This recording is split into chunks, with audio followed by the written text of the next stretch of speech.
Bienvenue donc pour cette soirée spéciale, cette première ici au Ciné Palace pour le CDOS, le comité départemental olympique et sportif de notre département, et pour les cinémas et pour Vosges Télévisions, avec cette première émission enregistrée ici sur un thème avec un débat évidemment d'importance dans le monde du sport.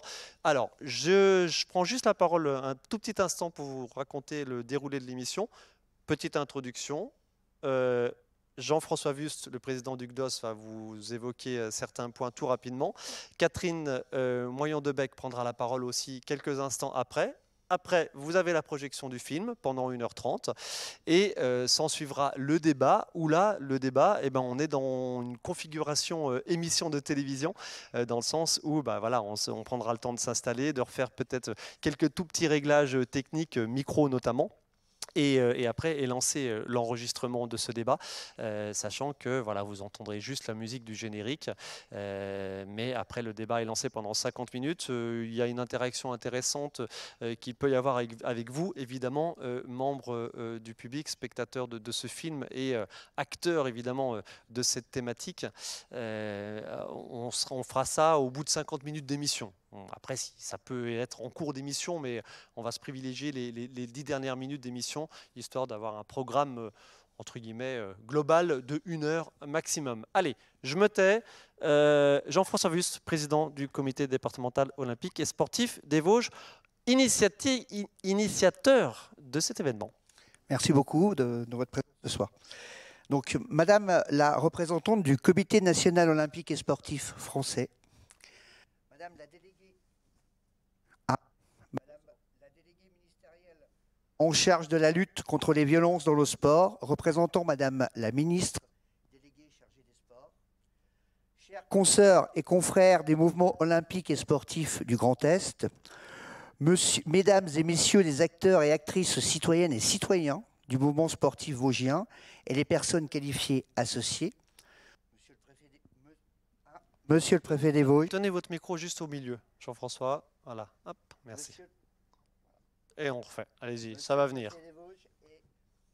Mesdames et Messieurs les représentants des différents services de l'État, Mesdames et Messieurs les élus locaux, régionaux et nationaux, merci, et nationaux, Monsieur le directeur du Cinéma Palace, Monsieur Antonio Gassia, qui a réalisé l'affiche de cette soirée, chers amis, le mouvement olympique sportif vosgien est fier et honoré de votre présence ce soir autour de ce thème des violences sexuelles dans le sport, porté par notre comité.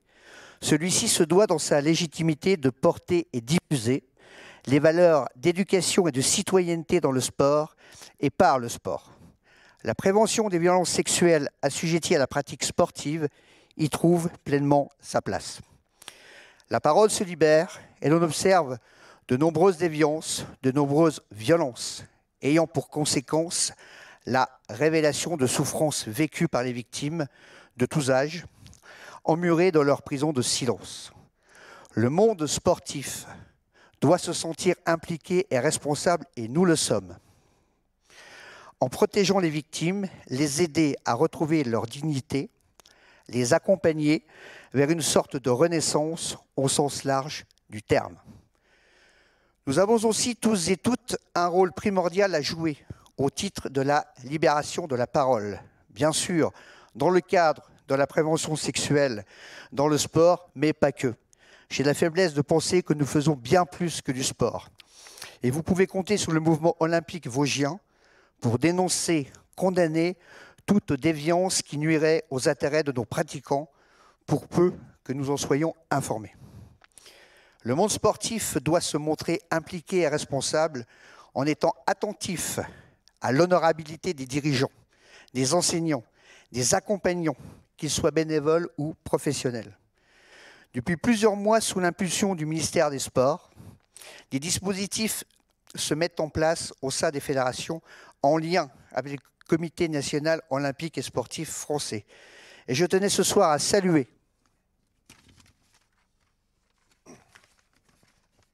le travail déjà largement amorcé et impulsé avec conviction et courage par Catherine Moyon-Debec, grand témoin de la soirée, présidente de la commission de lutte lutte contre les violences sexuelles et les discriminations dans le sport du Comité national olympique et sportif français et qui représente ce soir Madame la Présidente Brigitte Henriquez.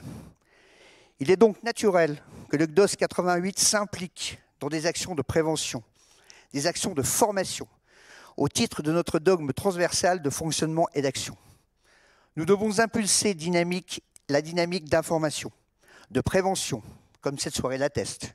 Une première en sensibilisant les acteurs du monde sportif des Vosges, au travers, par exemple, du film Slalom de Charlène Favier, que je salue, par des échanges avec Catherine Moyon-Debac, première athlète dans le monde à avoir porté sa souffrance sur la place publique, à avoir ouvert la porte, fait historique, occasionnant une prise de conscience collective. Il y a des pratiques, des postures à bannir dans le sport. Nous devons aussi impulser la dynamique de formation, je l'ai déjà dit, par des stages qui vont être proposés pour sensibiliser, donner les outils nécessaires pour être en capacité de faire face aux violences dans le sport, pour redonner à celui-ci l'éclat qu'il mérite au travers des disciplines et des performances, quel que soit le niveau. Le sport avec un grand S est porteur d'avenir pour le pays.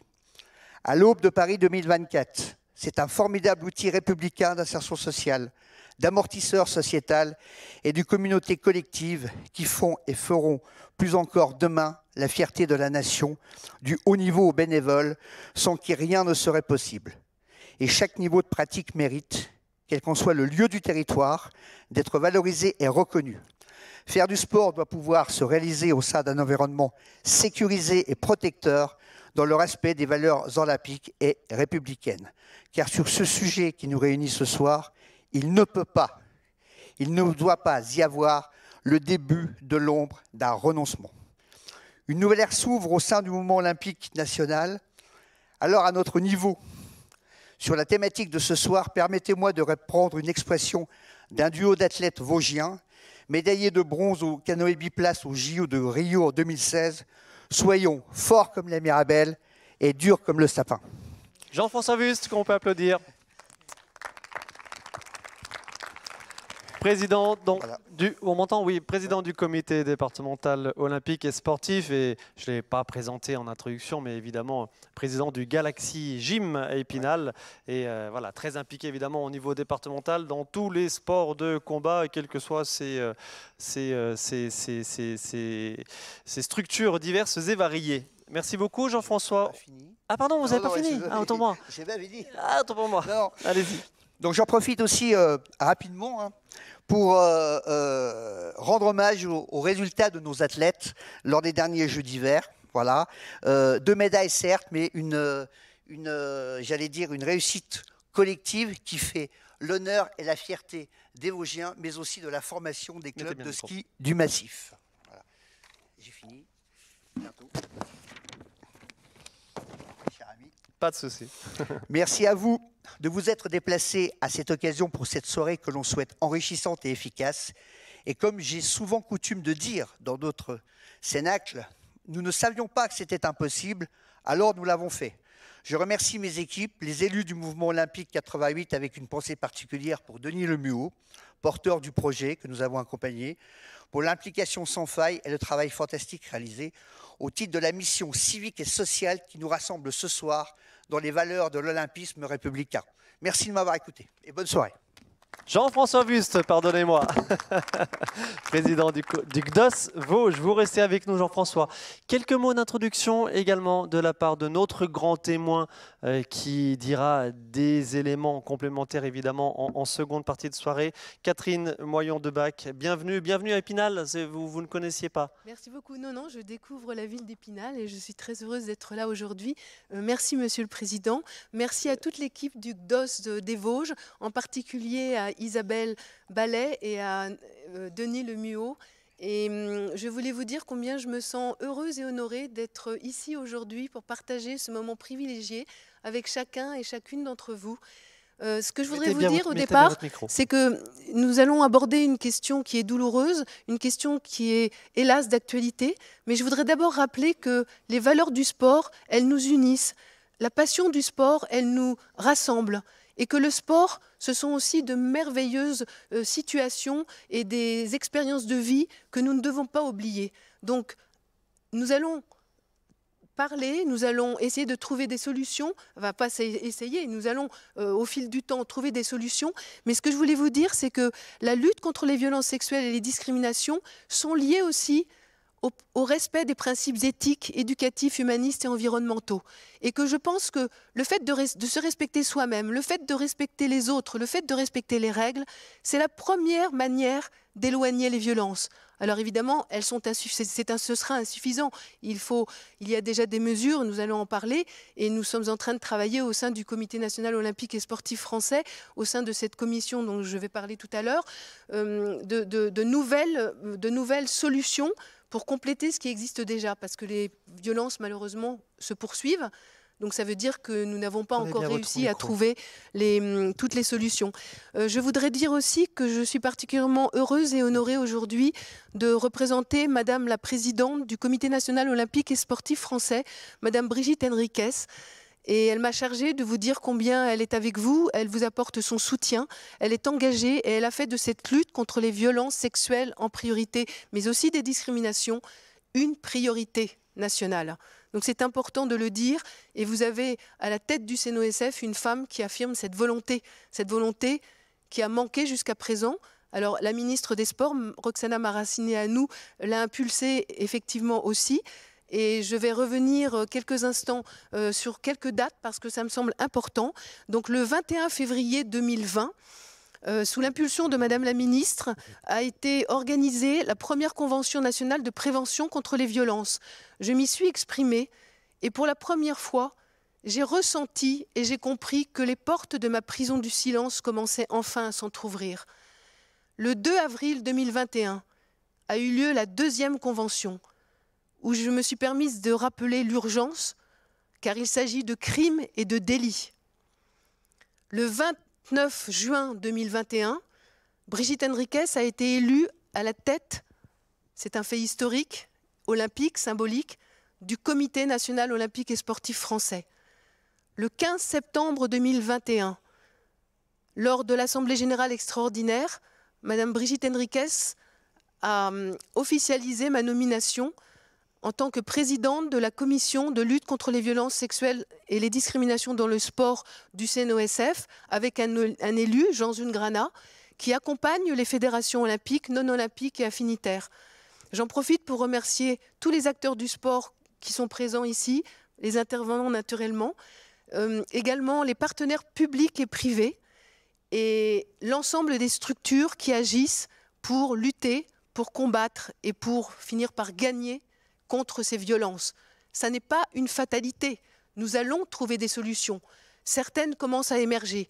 Les mesures qui sont mises en place sont constructives, sont encourageantes, mais elles sont encore insuffisantes.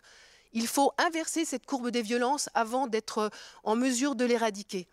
Je voudrais aussi vous dire que j'apporte aussi une attention particulière aux actions de la justice, de la police, de la gendarmerie, que nous devons soutenir. C'est une chaîne humaine. Nous sommes dans une course de relais. Il faut que chacun et chacune, à notre niveau de responsabilité et d'action, nous agissions et que nous transmettions ensuite le témoin, parce que c'est cette chaîne humaine du plus haut niveau de l'État et du Comité national olympique et sportif français jusqu'en bas de la hiérarchie que nous vaincrons contre les violences. J'insiste là-dessus, j'insiste sur cette réalité parce qu'elle me semble fondamentale. Mais le plus important, c'est cette volonté au plus haut niveau du Comité national olympique et sportif français, parce que je l'ai compris le 15 septembre dernier, j'ai compris que cette ère nouvelle qui se dessine et qui s'affirme n'est pas simplement une vue de l'esprit, c'est une réalité. Et d'ailleurs, la dynamique enclenchée, je pense que les uns et les autres déjà la ressentent, mais nous n'en sommes qu'au tout début.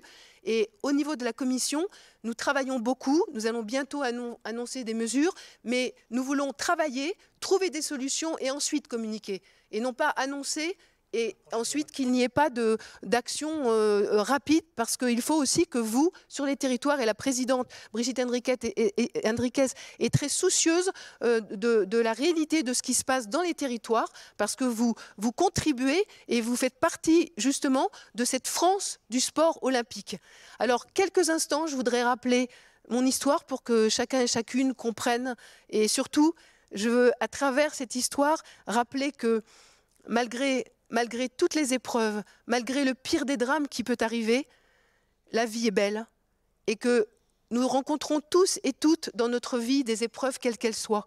Et ce qui compte, ça n'est pas de tomber. Ce qui compte, c'est de se relever, d'être debout, d'avancer et d'aller toujours plus haut, plus loin, plus fort. Et ça, c'est important parce qu'il n'y a pas que les violences sexuelles. Les formes de violence et discrimination, nous sommes confrontés à toutes ces formes de violence. Et donc, chacun et chacune, non seulement nous les vivons, mais nous avons aussi le regard, l'attention, et c'est aussi en portant attention à ceux qui nous entourent que nous pourrons aussi avancer dans cette lutte contre les violences sexuelles et les discriminations. Donc quelques instants, je voudrais vous raconter brièvement, naturellement, mon histoire. Lors d'un stage national d'athlétisme, j'ai été victime d'agressions sexuelles aggravées par des membres de l'équipe de France qui ont été encouragés par l'entraîneur national. En l'espace d'un instant, ma vie a volé en éclats. J'ai refusé de mourir. En dépit de tout, en dépit des pressions, des menaces de mort, des mises à l'écart, des maltraitances institutionnalisées, j'ai résisté. J'ai réussi à survivre, j'ai réussi à me reconstruire, à retrouver confiance dans la vie et dans les autres, aidée par un entourage bienveillant. Et sur mon chemin, j'ai rencontré des hommes et des femmes merveilleux qui m'ont fait comprendre que voilà, tous les hommes n'étaient pas des salauds, comme certaines femmes aussi, et que la vie est belle. Et j'ai appris à transformer mes souffrances, mes fragilités en force pour l'avenir. Et c'est aussi cela que je souhaite vous transmettre. Savoir que la vie est si belle, en dépit de tout. C'est un message porteur d'espoir, et je pense qu'il faut réinstaurer aussi la confiance à travers cette espérance, mais aussi une exigence de vigilance. Les mots sont lourds de sens. Je reviens de très loin. Mais ce qui se passe aujourd'hui est historique, et nous n'en sommes qu'au début de l'ascension. Mais cette ascension, elle est collective. Mon histoire personnelle, à travers le combat universel que j'ai mené pendant plus de 20 ans, qui a ouvert la voie, nous devons tous nous en saisir parce qu'elle est partagée, elle est collective et que c'est ensemble que nous gagnerons contre les violences. C'est important. Et le fait d'avoir eu l'honneur aussi d'être considérée par Madame la présidente du comité olympique et sportif français, Madame Brigitte Henriquez, comme l'ambassadrice des valeurs de l'olympisme, est pour moi un honneur et pour moi un bonheur. Mais je me sens encore plus responsable et à votre service. Je suis aussi la transmission et je veux que vous sachiez que je suis là pour vous et que je compte aussi sur vous et que nous comptons tous aussi sur vous. C'est une chaîne humaine, c'est une course de relais. Et c'est important, j'insiste, parce que ce ne sont pas que des mots. Ma présence ici est importante. Je suis heureuse et vraiment honorée d'être là parmi vous. Alors pour ne pas monopoliser la parole, je voudrais finir en vous disant que ensemble, nous allons et nous devons avoir cette volonté de transformer les larmes, les peurs, les doutes en sourires, en promesses de bonheur, en victoire. Et c'est ensemble, surtout dans la perspective des Jeux Olympiques et des Jeux Olympiques et Paralympiques de 2024, nous avons une chance historique. C'est vrai que depuis des décennies, la France du sport olympique a été très en retard. Et en même temps, je l'affirme, je ne vous le dirai pas si je n'en étais pas convaincue, et je pense que vous pouvez me faire un peu confiance par rapport à ce que j'ai vécu, une ère nouvelle se dessine et s'affirme. Mais nous sommes tous acteurs et actrices de cette réussite. Et je ne doute pas un instant qu'avec vous, avec vous toutes, avec vous tous, nous allons vaincre contre ces violences. Et je rappelle que nous avons la charte olympique. Et je vous rappelle que les principes éthiques, éducatifs, humanistes et environnementaux nous permettent de replacer l'athlète au cœur du système. Et la dignité humaine, c'est précieux. Il s'agit d'enfants, d'adolescents, de jeunes adultes, d'hommes et de femmes, toutes générations confondues. Mais je rappelle qu'il s'agit de sauver des vies. il s'agit de consoler des vies, il s'agit de préserver des vies. Et cela, ça n'a pas de prix. Donc je compte sur vous. Soyez assurés que vous pouvez compter sur moi et avant tout compter sur Madame la présidente du Comité national olympique et sportif français, Madame Brigitte Henriquez, les équipes du CNOSF qui sont actives, ça je peux vous l'assurer. Nous travaillons d'ailleurs en transversalité avec les différentes commissions. Et voilà, et donc franchement, c'est un honneur et un bonheur d'être là ce soir parmi vous. Et je ne doute pas un seul instant qu'ensemble, nous allons aller plus haut, plus loin, plus fort pour vaincre, pour lutter, pour combattre et pour gagner contre ces violences. Merci beaucoup à vous. Catherine Moyon-Debec. Merci infiniment, Catherine, pour ce mot d'introduction. On aura l'occasion de revenir sur certains éléments, évidemment, que vous avez évoqués au cours du débat qui suivra le film. Oui, j'avais oublié aussi de dire un grand bravo à Clément Noël et à Fabien Claude pour leur médaille olympique en or olympique et en argent olympique, parce que de retour des Jeux olympiques d'hiver de Pékin, c'est quand même un grand exploit. On les applaudit à distance. Donc, oui, donc je pense que c'était important. Vous avez bien fait, Jean-François en a touché un mot il y a quelques instants aussi, d'une façon un peu plus globale. Toujours en guise de propos introductifs, on a parlé de la ministre. Nous avons ici Fabienne Bourdet, déléguée ministérielle, qui interviendra tout à l'heure. Mais nous avons, de façon assez exceptionnelle, et on en est ravis, et on remercie les intervenants de la direction départementale de la jeunesse et des sports qui ont fait en sorte d'avoir cet élément. On écoute une intervention de la ministre déléguée chargée des sports, Roxana Maracineanu, qui a enregistré cette petite intervention exprès pour nous, exprès pour vous.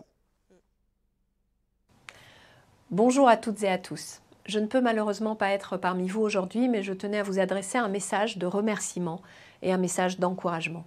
Vous dire surtout merci. Merci de prendre à bras-le-corps le sujet de la prévention des violences sexuelles dans le sport. Vous le savez, c'est un sujet qui me tient à cœur, un sujet central pour nous tous qui aimons le sport et connaissons ses bienfaits pour l'épanouissement, pour l'éducation de nos enfants, pour l'émancipation, pour la santé de notre jeunesse et de l'ensemble des citoyens. Et c'est bien parce que nous aimons le sport que nous devons lutter de toutes nos forces contre toute forme de discrimination, toute forme d'atteinte au pacte républicain et évidemment contre toute forme de violence. J'exprime donc ma gratitude sincère au comité départemental olympique et sportif des Vosges, qui est à l'initiative de cette soirée. Je veux aussi dire un immense merci à nos agents du ministère chargé des Sports, qui travaillent au quotidien, en direction centrale, et dans nos services régionaux, et dans nos services départementaux, à éradiquer de nos clubs toute forme de violence, main dans la main avec les fédérations sportives. Je salue la présence de Catherine Moyon-Debec, notre championne et pionnière, qui a ouvert la voie pour tant d'autres femmes. Catherine, tu le sais, tu es pour moi une inspiration. Je salue aussi la présence de Fabienne Bourdet. Fabienne, à qui j'ai confié la mission de déléguée ministérielle en charge des violences pour coordonner le travail entre les acteurs sportifs. Fabienne va vous détailler les différents volets du travail engagé par notre ministère depuis 2018. Mais sachez que nous agissons à tous les niveaux. L'accompagnement de la libération de la parole et l'attention portée aux victimes, ainsi qu'aux lanceuses et lanceurs d'alerte. Le traitement des signalements avec la cellule dédiée qui a été créée au sein de mon ministère et le suivi des enquêtes administratives qui se déroulent sous l'autorité des préfets. La prévention auprès des publics, auprès des éducateurs, leur formation également, celle des éducateurs et celle de l'encadrement. Et une mesure forte, le contrôle de l'honorabilité de tous ceux qui interviennent auprès des mineurs, dans les clubs et dans les structures sportives. Ces chantiers sont vastes, mais ils sont majeurs, et malgré la crise sanitaire, nous les avons poursuivis et nous les poursuivrons aussi longtemps que nécessaire. Parce qu'il en va de l'intégrité d'être humain, de la protection de notre jeunesse et de la crédibilité du monde sportif aux yeux de la société. Vous le savez peut-être, ces sujets seront désormais au cœur des contrats de délégation qui lient le ministère des Sports aux fédérations sportives. Et également au cœur des contrats d'engagement républicain qui seront souscrits par toutes les associations sportives. Il s'agit d'une responsabilité du mouvement sportif. Je voulais saluer enfin Charlène Favier qui a réalisé ce magnifique film Slalom. Elle est d'ailleurs en lice pour obtenir une récompense au César ce week-end. Et je lui souhaite tout le succès qu'elle mérite. Je voulais la remercier d'avoir accepté ma proposition de diffuser gracieusement ce long métrage, si important dans tous nos établissements, comme va l'être le téléfilm Service volé sur l'histoire d'Isabelle de Mongeau ou encore le documentaire Faut qu'on parle de Lies Houhou et Arnaud Bonin sur l'homosexualité dans le sport. Mesdames et messieurs, merci à vous d'être là. Merci de vous soucier de ce sujet, de défendre le rôle du sport au service du bien-être de nos concitoyens.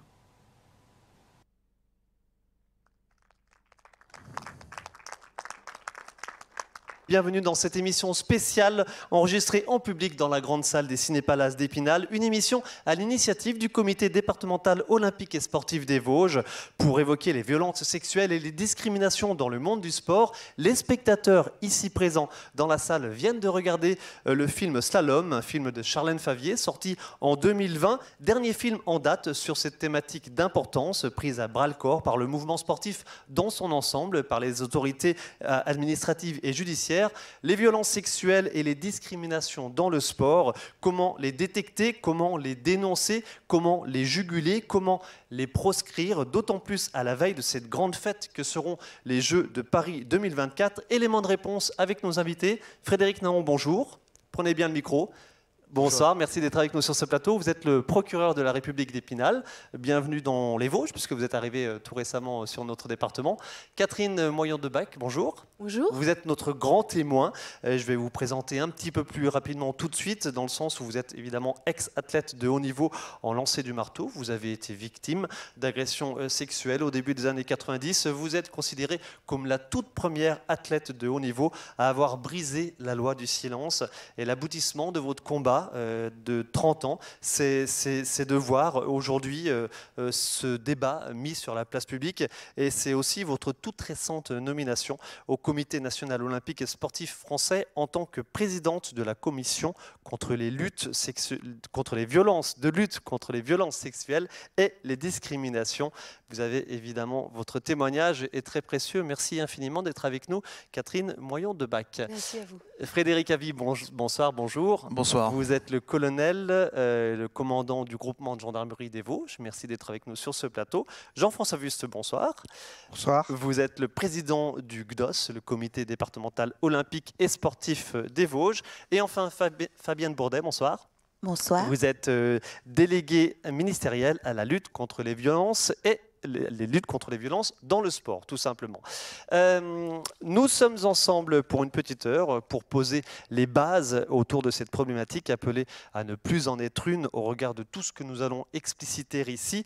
C'est une émission publique, donc avec les spectateurs ici présents dans cette salle de cinéma. Il va y avoir une interaction avec le public. Jean-François Wüst, avec votre équipe du comité départemental olympique et sportif des Vosges, que vous présidez depuis tout récemment. Vous êtes à l'initiative de cette soirée. Pourquoi et comment ce combat est devenu une priorité pour vous ? C'est une priorité parce que c'est une politique publique et le mouvement olympique aussi s'est emparé de cette politique publique pour qu'on puisse, comme il a été dit tout à l'heure aussi, arriver aussi sur la prévention de l'enfance, enfin, sur la protection de l'enfance et des enfants dans les clubs sportifs, mais pas que. Et donc il fallait vraiment que le GDOS des Vosges, qui est toujours, moi je suis plus comme un animateur de projet plus qu'un président, et on débat de sujets qui ont bien entendu rapport avec le sport et des sujets de citoyenneté. Et c'est vrai que cette thématique, qui est quelque chose de fort, quelque chose qui est dans la liberté de la parole, quelque chose de novateur. On a souvent parlé de termes que je n'aime pas d'omerta, mais c'est vrai qu'on a pu le voir. Il faut absolument qu'on impulse une dynamique, et le mouvement olympique est là pour ça, à côté des services de l'État, pour qu'on puisse avoir une protection des acteurs du sport, quels que soient les acteurs du sport, que nos clubs, quelles que soient les disciplines, soient véritablement engagés dans la démarche d'honorabilité des dirigeants. C'est quelque chose qui est aussi novateur, c'est quelque chose qui va rentrer dans les mœurs. Et comme l'a dit Catherine en préambule, il y a vraiment une ère nouvelle de libération de la parole. Et c'est vrai qu'on se devait, nous, terre d'innovation aussi dans les Vosges, de porter la parole et de lancer le débat. Un débat qu'on veut aujourd'hui novateur, constructif, mais surtout dans l'intérêt collectif et dans l'intérêt des pratiquants. Voilà, mineurs ou pas, hommes, femmes, et dans les Vosges, au niveau du CDOS, même avant mon arrivée, on a toujours lutté contre toute forme de discrimination dans le sport. Énormément de choses qui résument le contenu de cette émission, le contenu de ce débat, les différents acteurs, les différentes mesures, les différents niveaux d'intervention. Évidemment, on va essayer d'être assez concret et explicite là-dessus. Catherine Moyon-Debac, je l'ai dit donc en introduction, vous avez été la première sportive française de haut niveau à révéler des agressions sexuelles. C'était à l'Institut national du sport. S'en est suivi un long et fastidieux combat administratif et judiciaire. Aujourd'hui, ce débat arrive enfin sur la place publique. On parle de prise en charge des victimes, on parle d'opérations de prévention. On va se détailler certains points tout au long de cette émission. C'est pour vous, j'imagine, un énorme soulagement, mais c'est aussi et surtout que le début. Oui, absolument. Je pense que nous n'en sommes qu'au début. Ce qui n'était pas normal, c'est que pendant des décennies, tout le monde savait et tout le monde se taisait, tout le monde détournait le regard, personne ne voulait savoir et en même temps tout le monde savait que ça existait. Donc bien sûr ça n'est que le début et quand nous parlons de la libération de la parole, qu'est-ce que nous faisons de cette parole ? Le défi est immense, mais libérer la parole c'est une chose. Ensuite il faut construire. Il faut protéger les enfants, les adolescents, les jeunes adultes, mais il faut aussi faire en sorte que ça n'arrive plus. Et donc, en fait, je pense que à travers mon expérience douloureuse, et d'ailleurs tout à l'heure j'ai oublié de préciser que la justice a reconnu les faits, elle a condamné les agresseurs, elle a aggravé les peines en appel, parce que autrement, en fait, tout aurait dû se passer en cour d'assises, mais il y a eu de telles pressions au plus haut niveau de l'État que finalement, moi, ce que je voulais, c'est que la vérité soit connue et que mes agresseurs soient reconnus coupables. J'étais dans un état tel que je n'avais pas d'autre volonté. Mais ce que je veux dire, c'est que pour la première fois, la responsabilité fédérale a été reconnue par la justice française, mais surtout, pour la première fois dans l'histoire, la responsabilité de l'État a été reconnue par la justice française. Et ce qui a été terrible dans ma propre histoire, mais que je veux être dont je veux en fait parler pour que la suite soit constructive, c'est que finalement le sport français a préféré protéger les agresseurs qui ont continué leur carrière en participant aux Jeux Olympiques, aux Championnats du monde, aux Championnats d'Europe, alors que les victimes, elles étaient priées de se taire et elles étaient priées de disparaître. Or, j'ai refusé de mourir, j'ai refusé de mourir, j'ai refusé de disparaître parce que c'était pas juste. J'avais juste dit la vérité. Et en fait, j'ai parlé pour ne pas mourir, j'ai parlé pour que la vérité soit connue, et j'ai parlé pour que ça n'arrive pas à d'autres. Et donc, aujourd'hui, ce qui est important, c'est se servir du passé pour construire au présent pour l'avenir. C'est ça qui compte. Et je pense que dans mon histoire, il y a ce drame, une succession de situations dramatiques. J'aurais pu ne pas en réchapper, je reviens de très loin. Et surtout, chaque fois que j'ai tendu la main, eh bien, en fait, on m'enfonçait la tête sous l'eau au lieu de m'aider. Et en fait, le plus terrible pour moi, c'est je pensais que l'autorité allait me protéger. Je pensais que l'autorité allait me tendre la main, m'aider à retrouver mon équilibre. Et heureusement, sur mon chemin, j'ai rencontré des hommes et des femmes admirables. Et je veux en citer deux parce qu'ils sont proches de moi.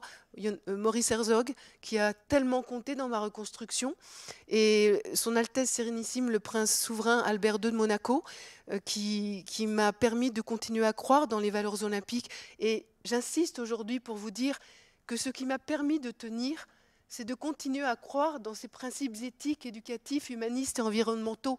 Ce sont ces valeurs de l'olympisme qui m'ont permis de ne pas mourir et de croire que l'avenir existait malgré tout.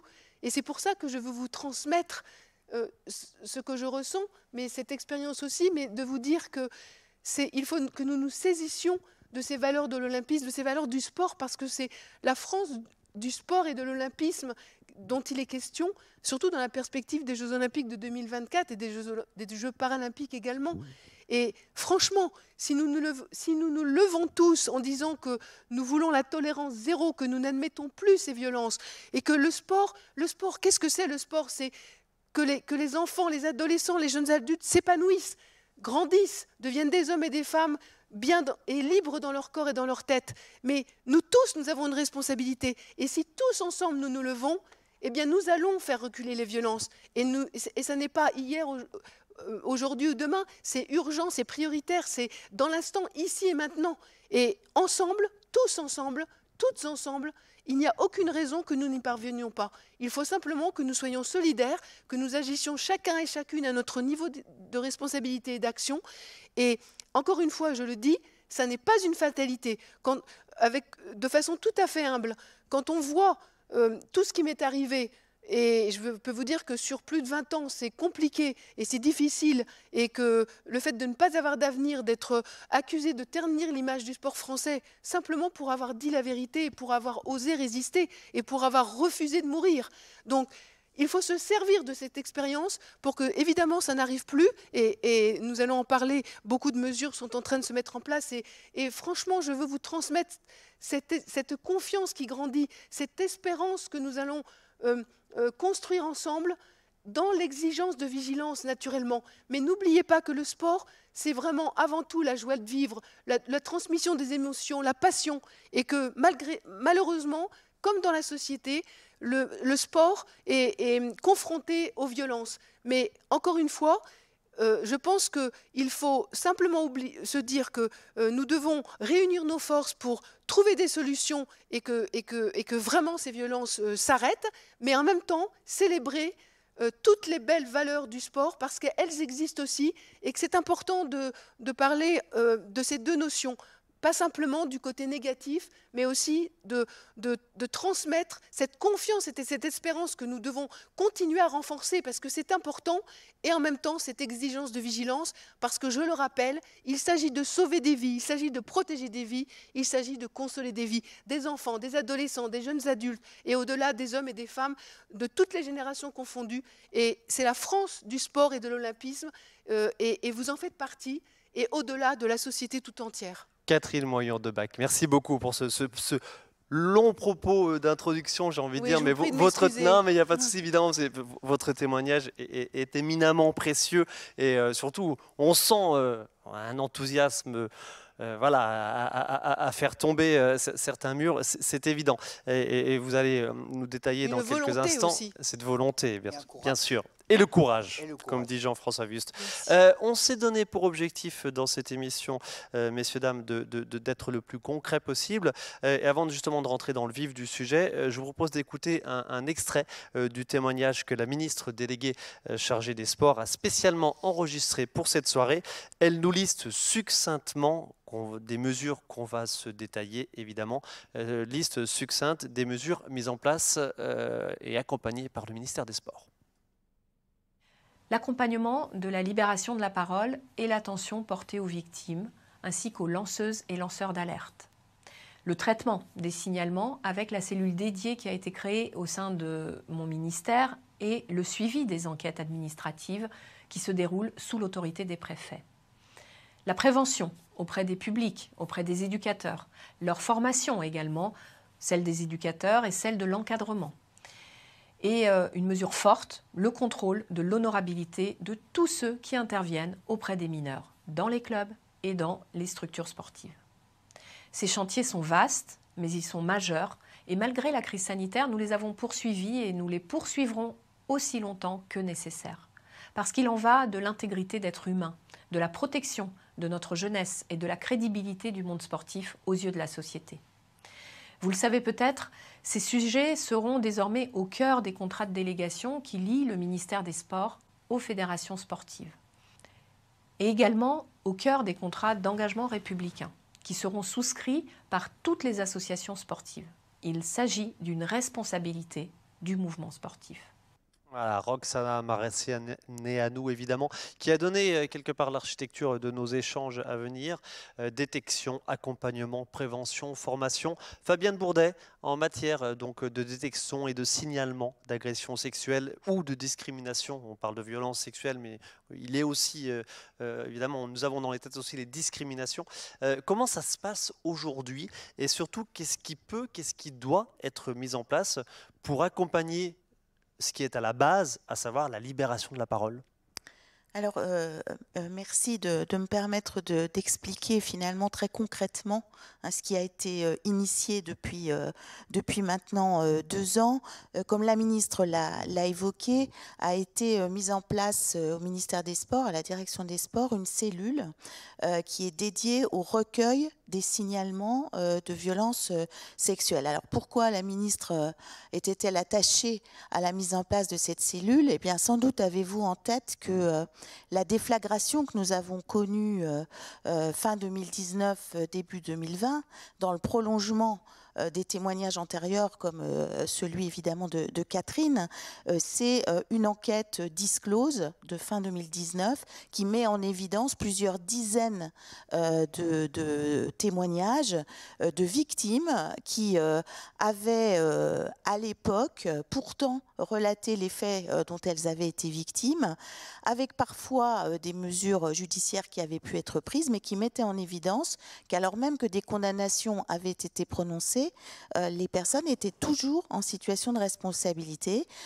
dans notamment les clubs sportifs, mettant ainsi en évidence, il faut bien le dire, une faillite globale du système, faute d'un travail de liaison, on va le dire, comme cela, entre les différentes institutions. Donc l'objectif de la cellule, c'est de pouvoir recueillir les signalements avec une boîte dédiée, dont je pense qu'on pourra donner l'adresse dans le cadre de l'émission. Donc signal-sport avec un S, @sport avec un s.gouv.fr. Et avec un objectif, c'est qu'à chaque signalement, il y ait une traçabilité des suites qui auront été données.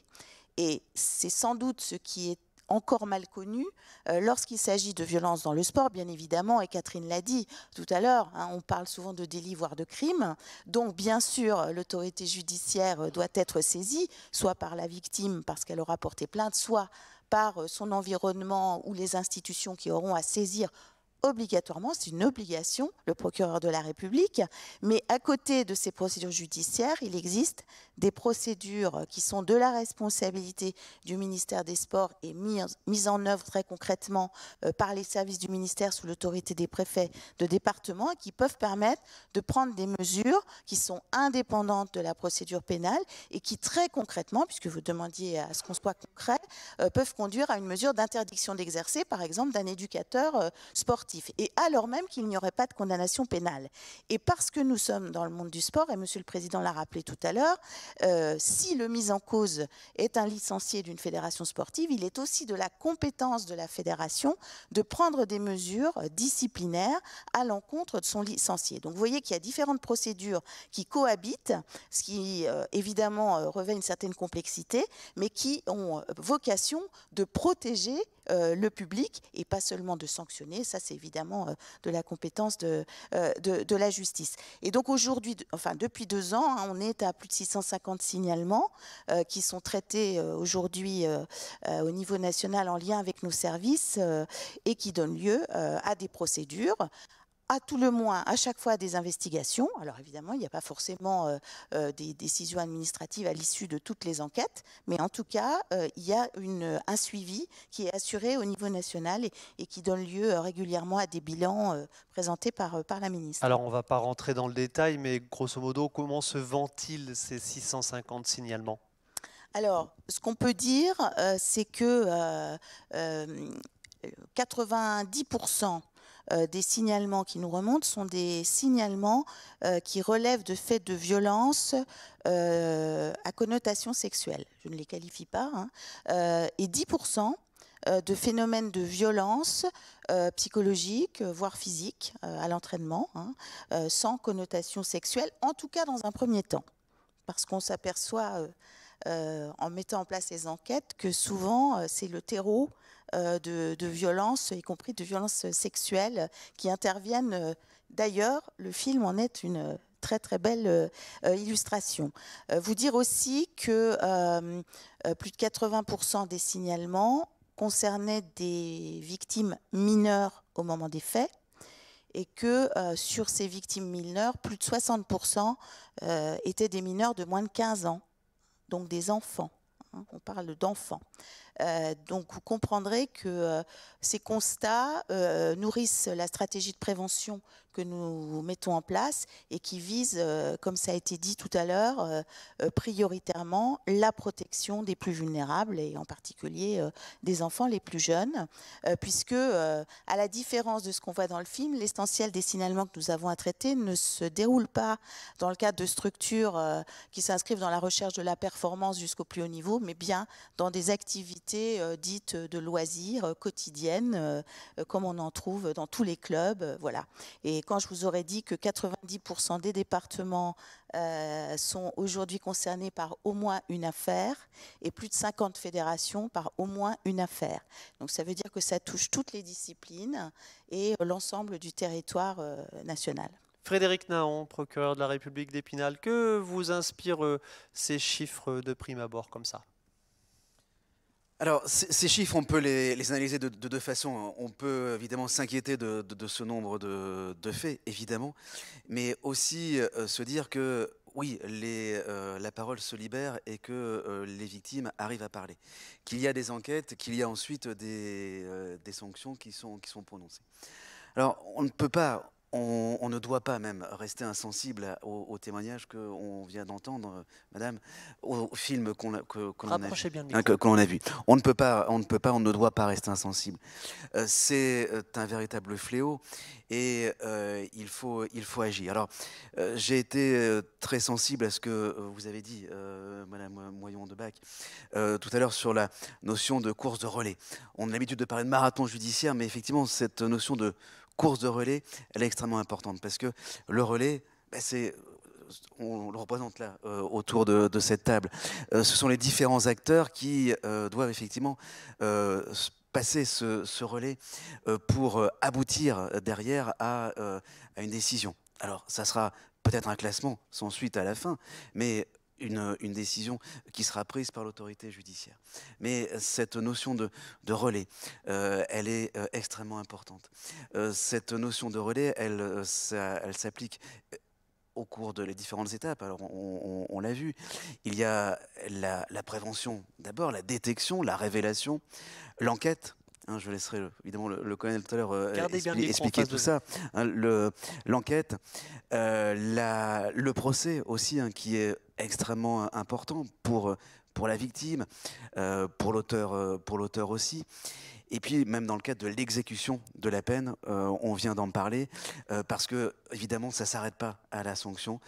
Il faut aussi, à ce moment-là, également se parler et signaler, effectivement, la condamnation, qu'il y ait ou pas, d'ailleurs, interdiction d'exercer, interdiction judiciaire, hein, j'entends, de rentrer en contact avec des mineurs. Normalement, elles sont prononcées, mais même indépendamment de ça, il faut que l'autorité judiciaire communique avec l'autorité administrative sur ces sujets.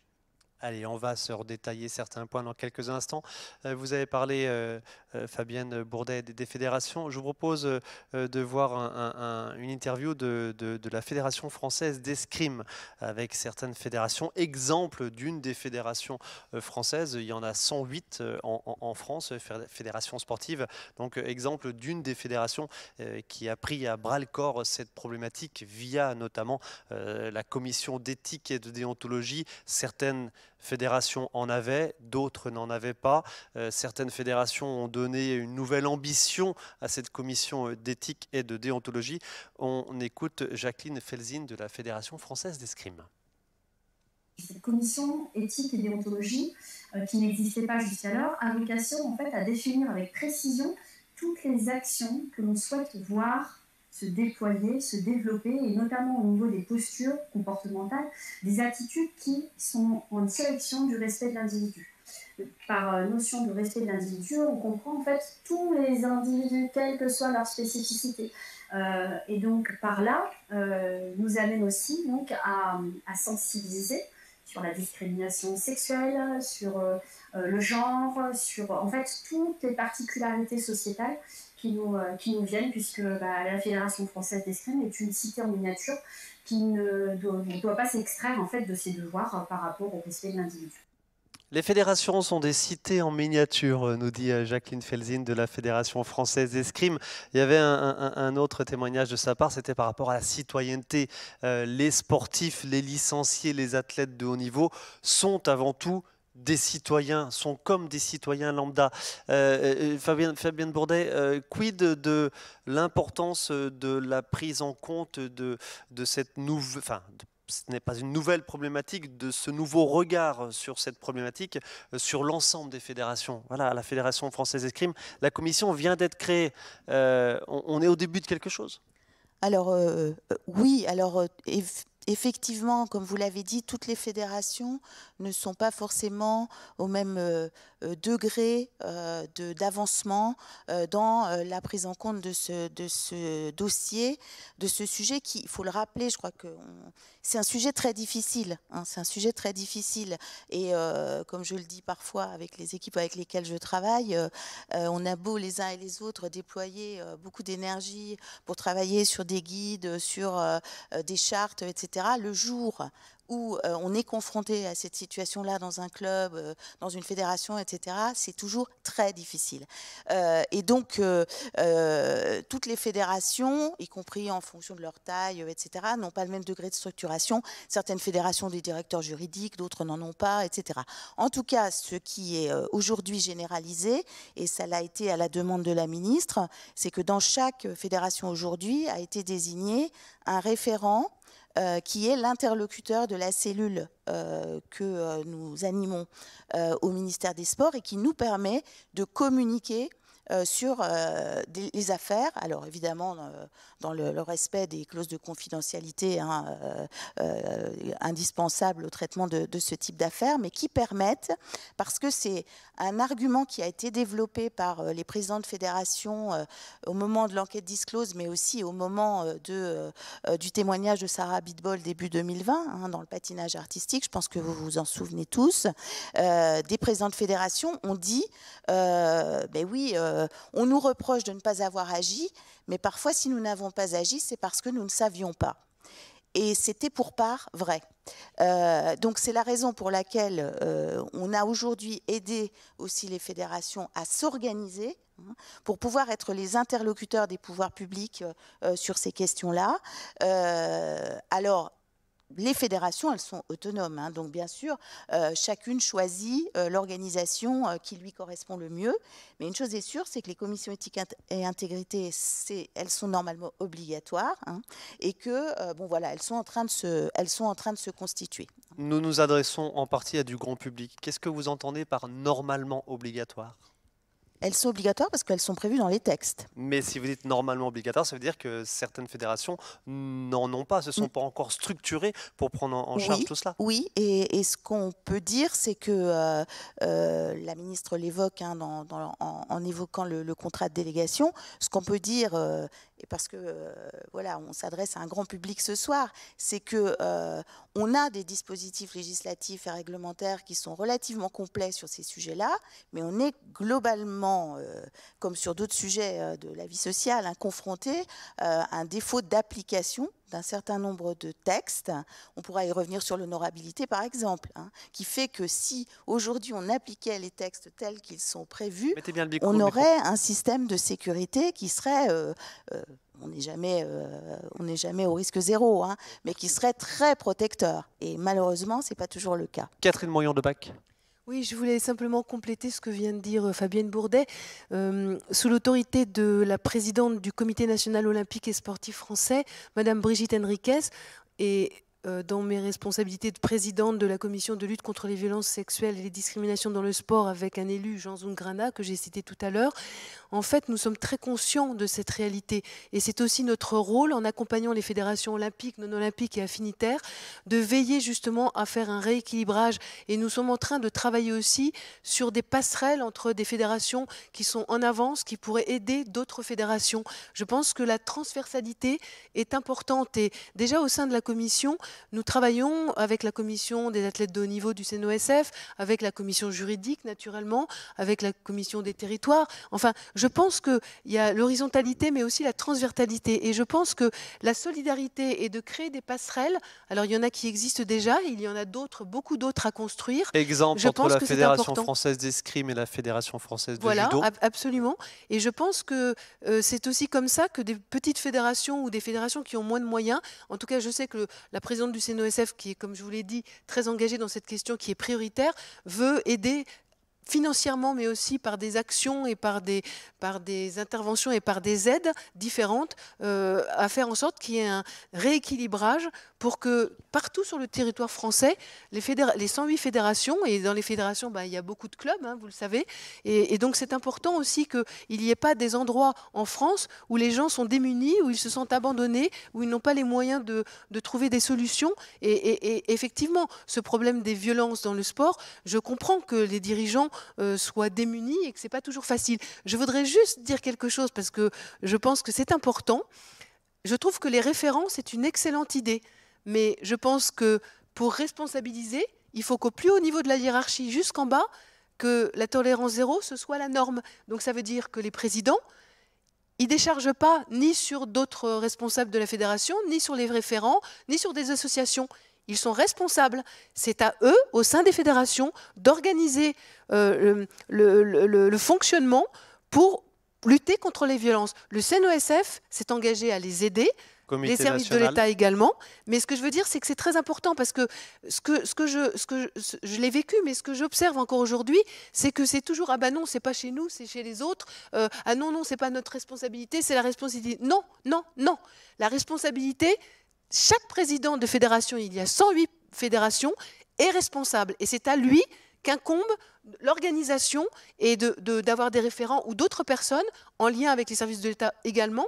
Mais voilà, c'est important. Je me permets d'insister parce que il y a beaucoup de bonne volonté, il y a des bonnes pratiques et nous allons les développer, nous allons inventer aussi d'autres solutions. Mais ce que je veux dire, c'est qu'il faut aussi voir où sont les freins. Mettez bien le micro devant vous. Il faut aussi voir où sont les freins. Il faut aussi voir où sont les blocages. Et donc, avec bienveillance, mais avec fermeté, nous, en tout cas au sein de la commission, je peux vous dire que nous ne sommes pas là pour faire de la figuration, parce que j'ai voulu une commission commando. Commando parce qu'il y a urgence. Il s'agit encore une fois de sauver des vies, de préserver des vies, de consoler des vies. Et donc, c'est important, j'insiste là-dessus, parce que si, au plus haut niveau de la hiérarchie, les responsables assument et ne fuient pas leurs responsabilités, eh bien tout le monde va prendre à bras le corps ce problème. Si on voit, si les gens plus bas dans la hiérarchie voient que finalement les responsables déchargent la responsabilité, ah ben ça va continuer. Et donc c'est important de débloquer ce qui ne fonctionne pas, mais toujours dans la bienveillance. Ça, j'insiste là-dessus. En même temps avec beaucoup de lucidité, beaucoup de volonté, et en même temps avec une exigence de chaque instant. Et il y a tout ça part du terrain, et sur le terrain, il y a vous, notamment les gendarmes, évidemment. Colonel Frédéric Havy, je vous tends le micro pour préciser que les gendarmes sont en charge, bien sûr, de la sécurité et des enquêtes dans les petites villes, dans les zones rurales. Je précise qu'il y a dans la salle un représentant de la police nationale, en charge, évidemment, de la sécurité et des enquêtes dans les plus grosses villes, les villes de taille moyenne. Tout ça pour dire que vous êtes, vous, un relais, les gendarmes, un relais de proximité.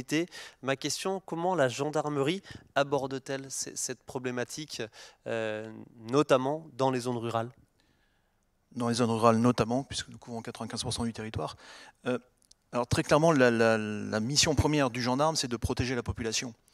Et la population que nous devons protéger en priorité, c'est la population la plus vulnérable. Les victimes de violences sexuelles sont donc évidemment une population à protéger en priorité de notre point de vue. Nous avons donc énormément investi sur le sujet. Mettez bien le micro devant votre bouche. Sur la question des atteintes des violences sexuelles, je dirais qu'il y a trois sujets.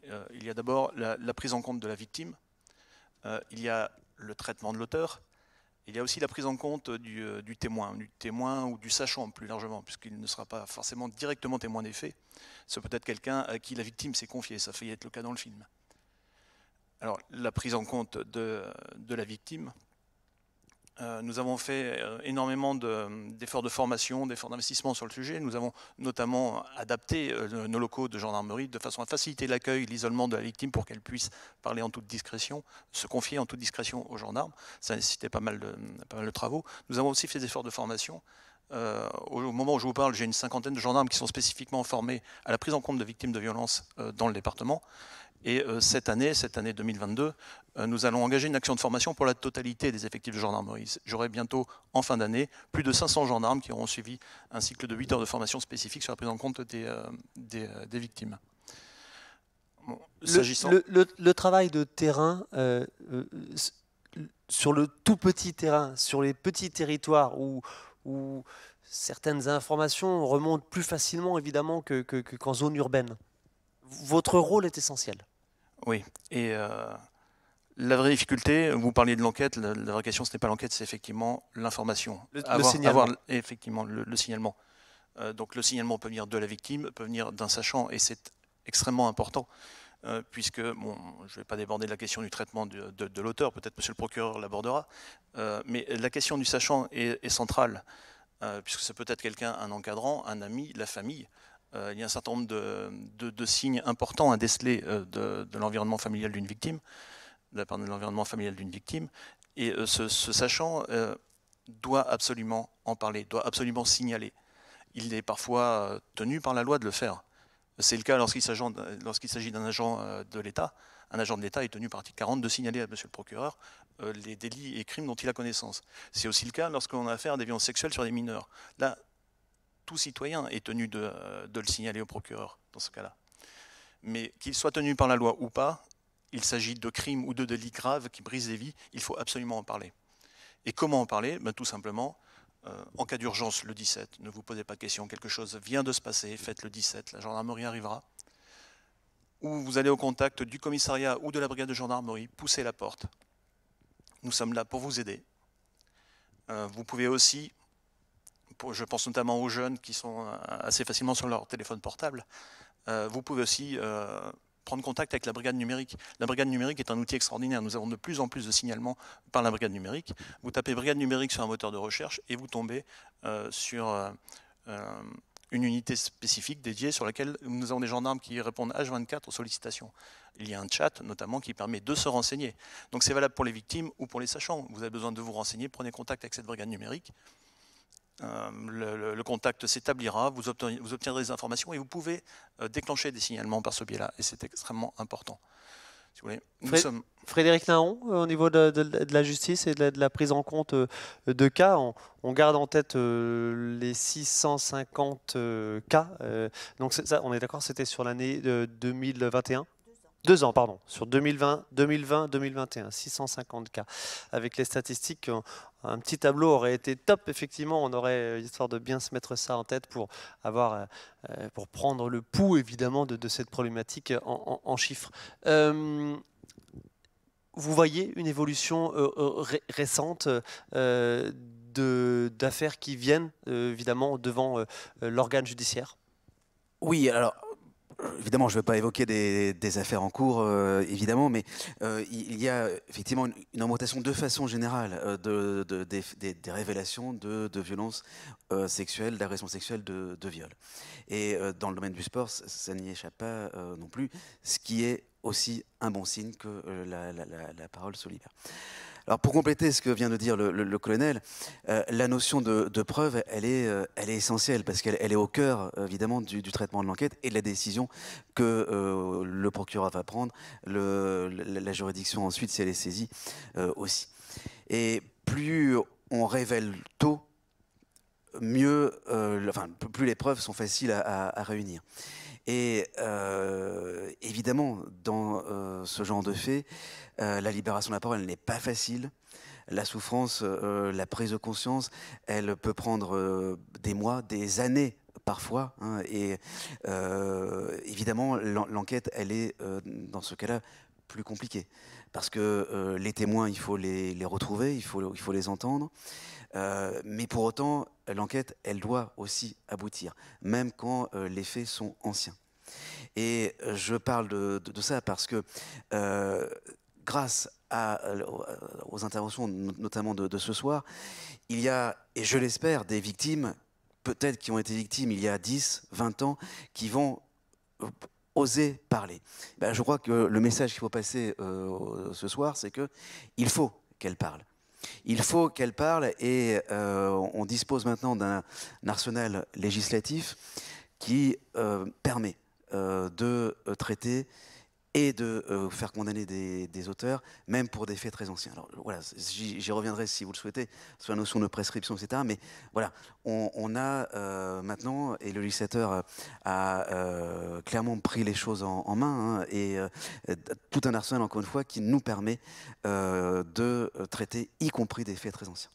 Merci beaucoup pour ces précisions. Je vous propose de parler de nouveau de la Fédération française d'escrime et Jacqueline Felzin, donc la présidente de la commission d'éthique et de déontologie de la Fédération française d'escrime, qui nous parle également de chiffres en ce qui les concerne.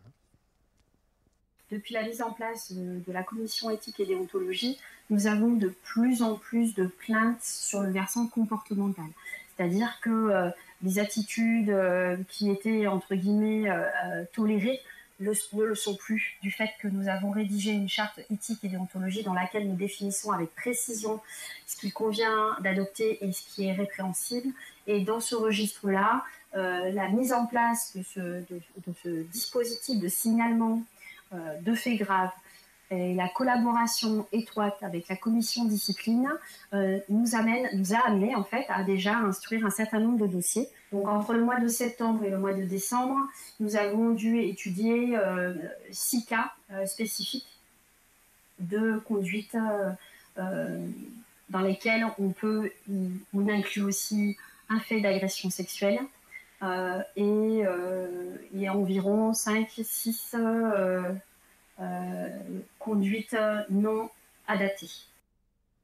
Catherine Moyon-Debac, comment... alors, chaque fédération est organisée différemment, on l'a bien compris avec votre intervention tout à l'heure, Fabienne Bourdet.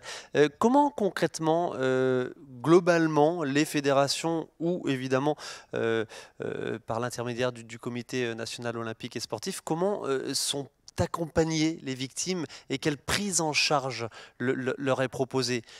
Il y a plein de dispositifs, notamment parce que les fédérations se font aider par des associations diverses et variées. Pour ce qui est des plus jeunes, des associations de protection, d'aide à l'enfance notamment, impossible de les citer toutes. Globalement, dites-nous les dispositifs, les accompagnements qui fonctionnent. Alors c'est un peu compliqué de vous le dire maintenant parce que la commission que je préside est nouvelle et nous avançons beaucoup, mais je ne peux pas annoncer sans que ce soit validé les premières mesures.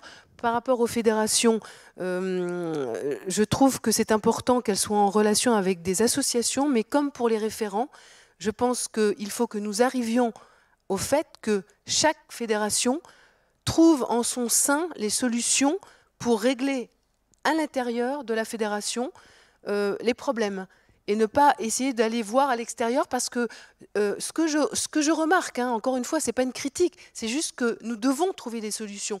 C'est que c'est facile, j'ai entendu beaucoup de présidents qui disent « Ah bah oui, on a signé auprès d'une association, ils s'en occupent, puis on a un référent, donc c'est bon. » Eh ben non, non, non, non, c'est pas possible.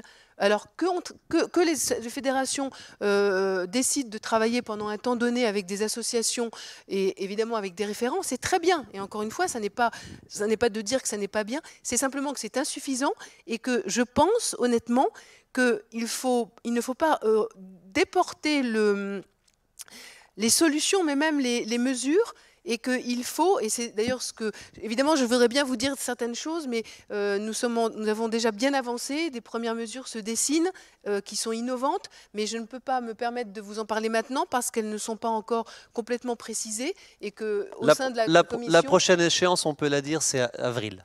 C'est ça, oui, avril 2022. Oui, parce que nous allons organiser à la commission de lutte contre les violences sexuelles et les discriminations dans le sport du CNOSF les premières assises internationales de lutte contre les violences sexuelles et les discriminations. Donc c'est un premier temps fort, mais nous avons déjà eu un temps fort lors de la réunion plénière du 18 janvier 2022. Et il y a vraiment une dynamique qui se met en place. Mais encore une fois, ce sont les actions du Comité national olympique et sportif français sous l'autorité de sa présidente Brigitte Henriquez, mais aussi en lien avec les partenaires publics et privés. Et alors pour répondre, parce que je n'ai pas tout à fait répondu à votre question, mais je suis consciente de cela, mais en fait pour l'instant c'est un peu compliqué parce que les fédérations sont souvent un peu perdues encore, rien n'est encore vraiment défini et nous sommes en train d'harmoniser justement la situation et les solutions pour faire des propositions concrètes, parce que ce que nous souhaiterions au CNOSF, c'est de faire en sorte que nous proposions des process dont les fédérations peuvent se saisir. Alors en plus de ce qui est déjà existant, mais ce que je veux dire, c'est que comme les violences se poursuivent, ça veut dire que nous avons avancé, mais que c'est très insuffisant. Donc il faut inventer d'autres solutions. Donc, pardon de ne pas répondre précisément, mais les 108 fédérations sont très différentes, comme nous le disions tout à l'heure, avec des moyens différents. Il y a beaucoup d'actions, de dynamique aussi, parce que les gens prennent conscience de cette importance. Et je pense que dans un deuxième temps, je serai en mesure de vous répondre de façon beaucoup plus spécifique. Une actu qu'on va suivre, bien évidemment. Voilà, et ce que je voulais dire, c'est que c'est très important d'avancer avec humilité. Nous avons décidé au Comité national olympique et sportif français de réfléchir, de faire des propositions pour ensuite agir et ensuite communiquer. Parce que je remarque aussi que les actions, la communication, si nous communiquons et que ça n'est pas suivi des faits, eh bien c'est dévastateur. Et quand je dis qu'il faut réinstaurer la confiance dans l'espérance... Mettez bien le micro devant vous. Pardon. Quand je dis qu'il faut réinstaurer la confiance dans l'espérance et avec une exigence de vigilance, ce sont des mots qui sont lourds et qui sont forts. Parce que sans confiance, les gens ne parlent pas. Déjà, vous avez vu la loi du silence, l'omerta, nous parlons d'omerta tout à l'heure. Bien sûr, il y a une évolution extraordinaire et nous devons nous en réjouir. Nous devons saisir justement cette chance et ensemble, vous parliez d'enthousiasme tout à l'heure, il faut que justement ce que nous sommes en train de construire fasse boule de neige et que de plus en plus nous entraînions les gens avec nous. Mais pour l'instant, ce que je remarque, et je pense que vous seriez d'accord avec moi, c'est que sur le territoire français, en fait, il y a plein d'actions qui vont dans tous les sens, mais il n'y a pas de, je dirais pas d'harmonie, mais il n'y a pas encore un recentrage, une concentration avec des propositions et des process qui soient clairs et qui soient définis pour toutes les fédérations. Oui, pardon. Jean-François Wüst, merci beaucoup Catherine Moyon-Debec. Jean-François Wüst, votre regard, si je me permets de réitérer cette question, qu'est-ce qui selon vous marcherait là tout de suite maintenant pour évidemment enregistrer les signalements le plus rapidement possible et surtout accompagner les victimes, bien sûr?